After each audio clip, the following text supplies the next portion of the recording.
ยุดทำไม่ได้ป่วยไม่ได้เจ็บไม่ได้ตายไม่ได้คงไม่มีปัญญาผ่าหรอกก็คงปวดอยู่อย่างนี้ปวดก็ช่างมันก็ทนเอาไปได้ก็ไปก็ถือไม้แบบนี้ไป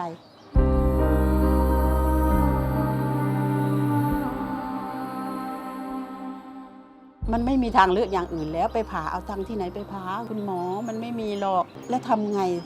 หลานก็ยังไม่โตถ้าเราเดินไม่ได้แล้วทำไงก็คงไม่ได้อะไรสักอย่างแม้แต่จะทำกับข้าวกินก็คงไม่ได้ละ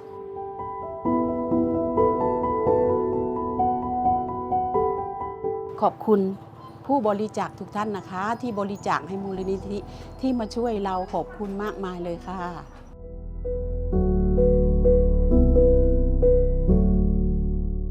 ไม่เอานะไม่เอาตังค์ไม่เอาก็เอาขาใหม่นี่ไงเอาขาใหม่นี่ไงสุขภาพดีแล้วหาได้ตังค์นะ